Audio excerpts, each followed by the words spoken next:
Le Royal Lytham de Sainte-Anne. Un parcours de golf tout en contradiction. Un terrain de golf au bord d'une mer que l'on ne peut pas apercevoir. Les cyniques diront que l'ancien clubhouse qui surplombe le 18 trous depuis plus de 100 ans est en fait ce qu'il y a de mieux à Lytham. Mais ce club est ancré dans l'histoire et la tradition au même titre que bien d'autres.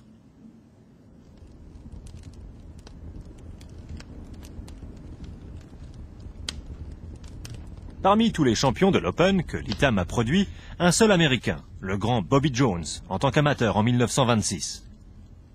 Depuis, tous les vainqueurs sont issus des pays du Commonwealth. Bobby Locke, l'Africain du Sud. Peter Thomson, l'Australien. Bob Charles, le gaucher de Nouvelle-Zélande. Tony Jacklin, d'Angleterre. Et en 1974, Gary Player, d'Afrique du Sud. Mais un seul homme a dominé les 2 derniers Open sur ce parcours.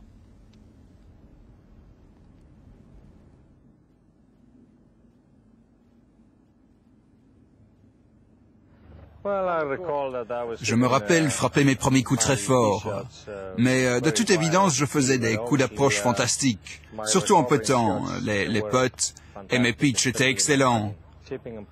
Et c'est comme ça que j'ai remporté mon premier Open.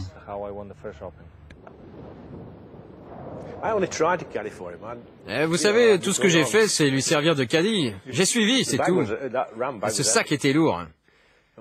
Nous étions dans la foule, la plupart du temps, il fallait se battre contre les spectateurs. À un moment, j'ai même cru que j'allais devoir acheter un billet. J'étais bien au-delà des cordes. Musgrove avait rencontré Seve pour la première fois au PGA de Saint-Georges en 1975. Je l'avais remarqué à l'entraînement. Bronzé, des longues jambes, des mains larges. Et il se tenait loin de la balle, il la fouettait.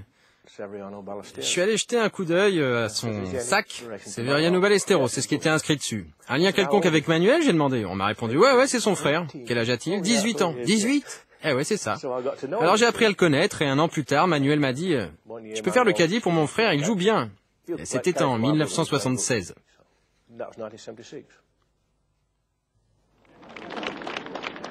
C'est durant l'été de la même année que le jeune Espagnol avait fait tourner les têtes du monde du golf à l'Open de Birkdale. Beau garçon, 19 ans, sauvage mais tout simplement exceptionnel, Ballesteros fit une entrée spectaculaire sur la scène du golf, restant à la tête du tournoi pendant 3 jours. Ses drives de très grande ampleur étaient souvent en dehors, mais toujours récupérés par des coups d'approche prodigieux.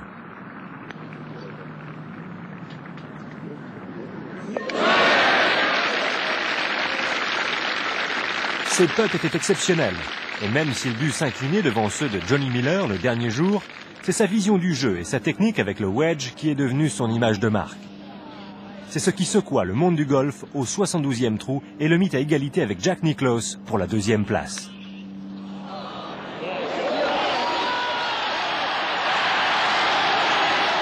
Voilà enfin un joueur qui faisait paraître le golf un sport à la fois simple et agréable.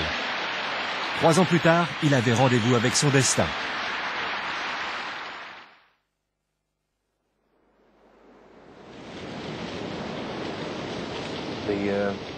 Et je me souviens de l'Open de 1979 à Lytham. Il faisait très froid avec un vent dominant soufflant de l'arrière, un vent comme je l'avais toujours connu à l'Open. Et c'est pour cela qu'il fallait faire pour le mieux sur le par 5 en sortant et ensuite faire tout son possible sur les par 4 en revenant. Et Severiano est revenu avec un très bon score. Il a fait un birdie sur le dernier trou, il a fait des birdies sur 4 des 5 derniers trous, ce qui était sans précédent. Ça lui donnait 65 points, il gardait toutes ses chances après 2 jours.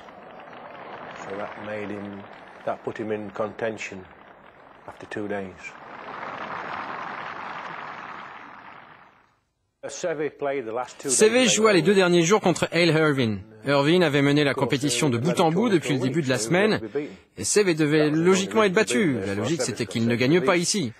Et il n'avait jamais eu et n'avait encore à cette époque rien en commun. Seve n'était qu'un jeune venu d'Espagne et Irvine avait déjà remporté l'US Open plus d'une fois. Mais Seve n'était pas venu pour parler aux gens. Il était venu avec une mission qu'il comptait bien mener à son terme. Ça lui était égal de savoir contre qui il jouait. He'd come with a mission and he was going to carry it out. He didn't care who he played with.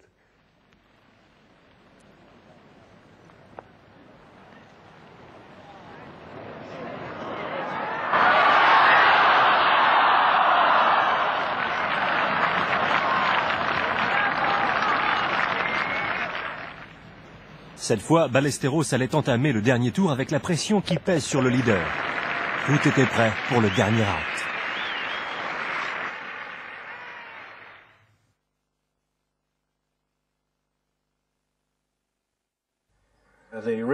À l'ITAM, la coutume veut que l'on termine l'entraînement en petant dans un petit trou de 5 cm de diamètre, qui est toujours là, près du Pro Shop, pour vous donner confiance.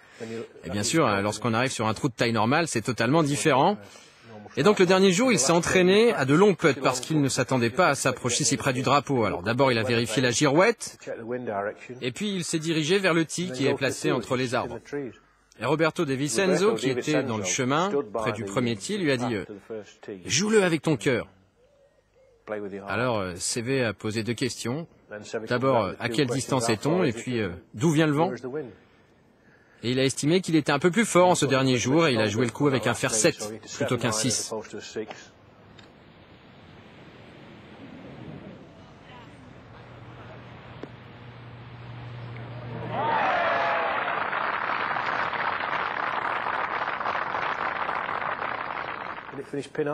Et il l'a terminé le drapeau sorti, sur à peu près la distance sur laquelle il s'était entraîné sur le green. Et il a rentré. Superbe départ.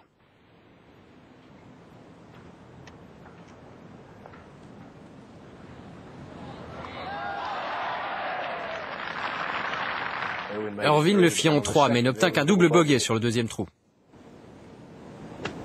3 ans après son expérience de Birkdale, CV revenait plus fort, plus conscient du monde qui l'entourait et plus à même de résister sous la pression. À 34 ans, Hale Irvine, vainqueur de l'US Open, espérait rejoindre le groupe d'élite des doubles vainqueurs de l'Open lors du même été. Mais en ce dernier jour du tournoi, il ne faisait pas figure de vainqueur potentiel. La météo, comme la foule, était en faveur de l'Espagnol. Après un contretemps tôt dans la journée, Irvine ne parvint pas à se débarrasser de la poisse qui semblait coller aux Américains sur le green de l'ITAM.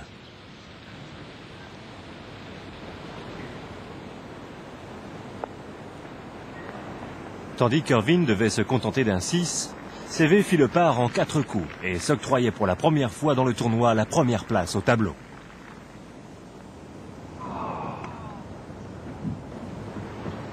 En se dirigeant vers le 3e trou, CV m'a dit « Ce n'est plus Irwin qu'il faut battre maintenant, mais le reste du parcours. » Et durant le tournoi, CV avait la réputation d'être sauvage en tapant ses coups. Et le coup le plus sauvage qu'il ait tapé le fut ici, au départ du 6, le dernier jour. L'axe, c'est ce bâtiment en briques tout au fond. Vous voyez les 3 petites fenêtres sur la droite. Mais la balle a pris une trajectoire en cloche au-dessus de la butte, au-dessus des arbres et continuait encore et encore, emporté par le vent. C'était probablement le coup le plus dingue que j'ai jamais vu dans un tournoi. Et même Irvine était... il a fait une remarque, ce qui était assez rare déjà de sa part. Et la balle a en fait traversé le fairway du 14e trou, qui est parallèle à celui-ci, et finit dans le semi-rough de l'autre côté, près du green du 13.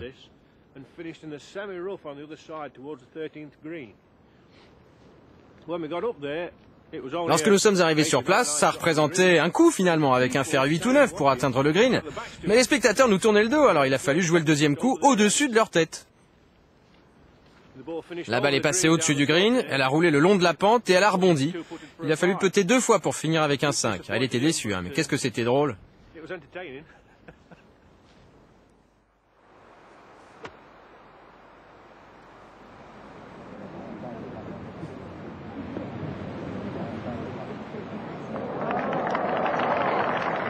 Au trou numéro 7, il a fait un bon drive, un bon second coup, et puis il puttait pour l'eagle, exactement comme Irwin, mais ils ont manqué tous les deux. Alors à ce moment-là, il m'a dit que ce serait celui qui aurait le cœur le plus solide qui l'emporterait, mais je suis sûr qu'il pensait à lui.